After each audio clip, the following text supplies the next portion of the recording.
Guinea stuns Equatorial Guinea in the 98th minute of additional time.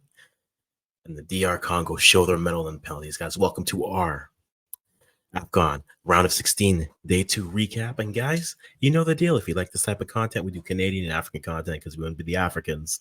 We're going to do both. So guys, make sure you leave a like, comment, subscribe if you like the content we're here. And let's get back to the business because today was a day of just titillating, yet also stressful games. I feel for anyone from Equatorial Guinea or the DR Congo or Egypt in this matchup. We'll start off with Equatorial Guinea, who fell to Guinea in the 98th minute. Mohamed Bayo in the 98th minute of additional time. What a game this was. Now, of note in this game, there was a red card that came in the 55th minute. Federico Bicoro. This is a little bit contested. To me, I think it's one of the problems sometimes we look at VAR. In slow motion, everything is deliberate.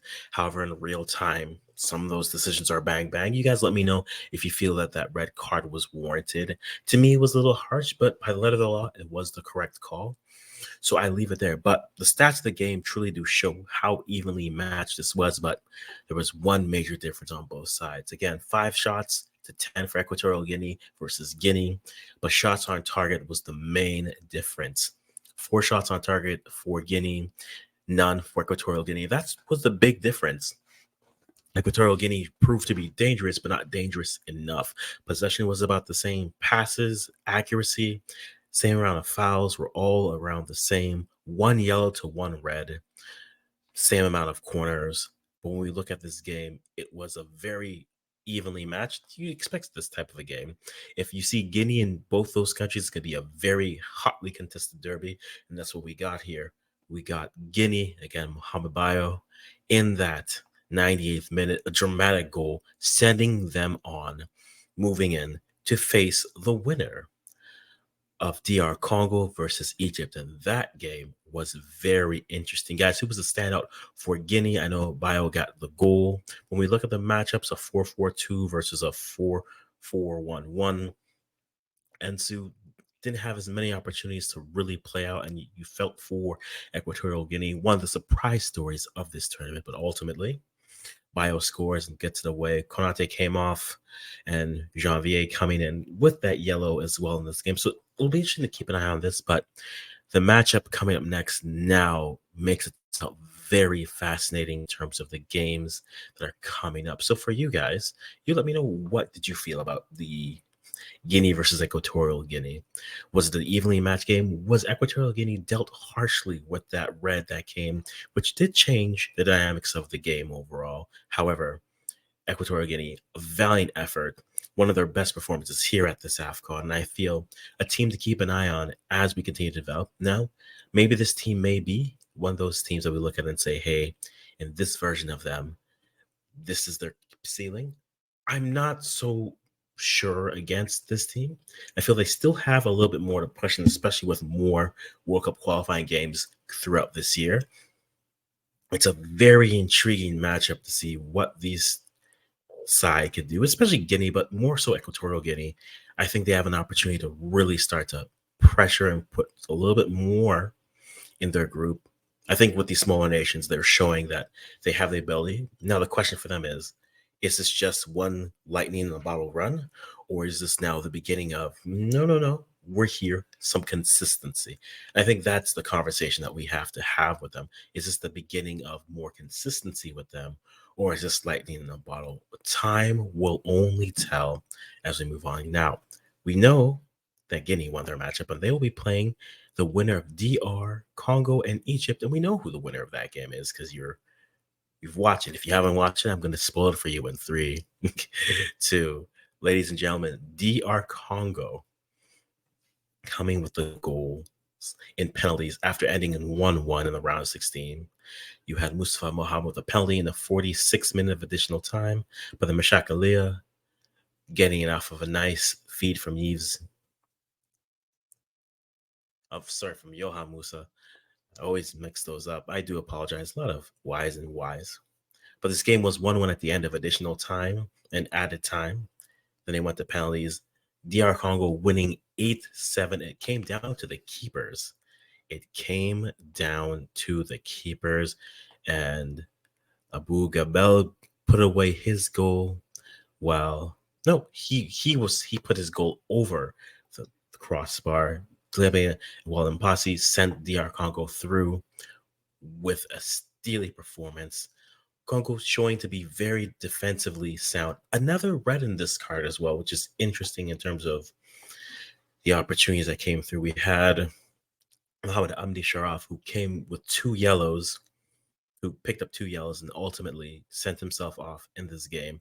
And we know this happened in about the 97th minute, which changed the dynamic of additional time, because from then on, it was just DR Congo bombing ahead, trying to find opportunities to win.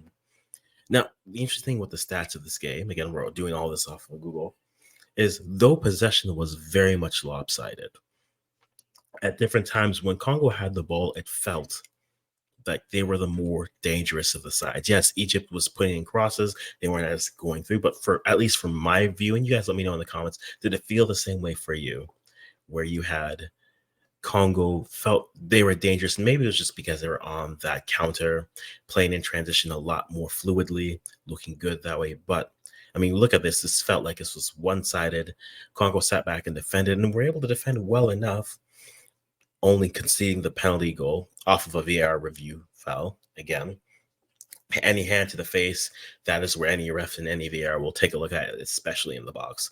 But we look at this: 12 shots to 10, 1 on target versus 3, 42 possessions versus 58 possession. The passes and the accuracy, you see a discrepancy, same amount of fouls, roughly 19 to 22.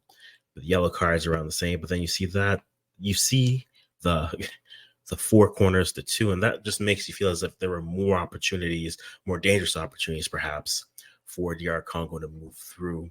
And it's hard to forget that you're looking at a team in Jan Wissa, who's probably one of the better wing play, if not better overall players, an upper solid player in the Prem, and seeing him play well. You see in the game like Egypt, maybe this is a game where, in terms of the possession that they had, Trezeguet and Mohamed gets the penalty, but maybe they missed Salah in this matchup. This was the game where all that possession, you needed someone to convert a chance here or convert a chance there, and they weren't able to do so. And ultimately, they fell in the penalties. A very stressful penalty setup. And believe me, I was on the edge of my seat watching it. But congratulations to DR Congo as they move on, which means now we begin to have setups. Sorry about that, guys. Our round of 16 matchups. We have 2 that are set already, and now the fascination becomes very good, and the matchups are exciting. So again, we know on one side of the bracket we have Nigeria versus Algeria, and now we have DR Congo versus Guinea, which becomes a very fun and fascinating matchup. But tomorrow's matchups become very intriguing. We have the early matchup tomorrow, which is Mauritania versus Cape Verde. I was just having a conversation with a friend today. We're talking about what is the ceiling for this Cape Verde team. I said I think their ceiling for this competition is the semis, because I feel that matchup versus Morocco is a team that can adapt to different types of playing styles, and we saw that at the World Cup, and we've been seeing it here.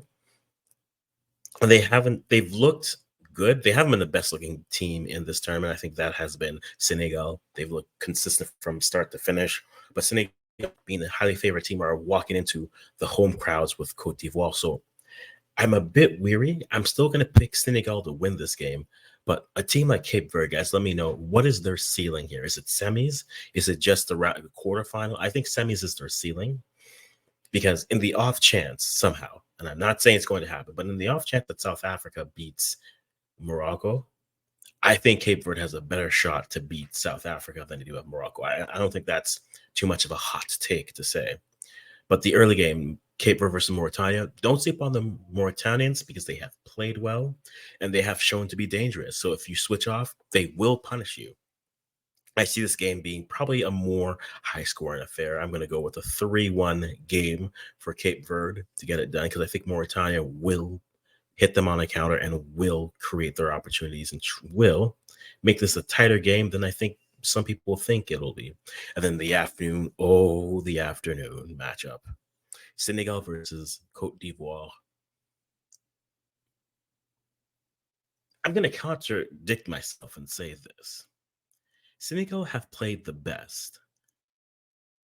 Cote d'Ivoire have the home court, the home pitch, and the fans with them. At the beginning of this, I did say I think Senegal is a team that should go on and win this tournament. But I do wonder if I'm giving too much respect for the name brand versus how they're playing. They've been playing marvelously. There's no doubt about it.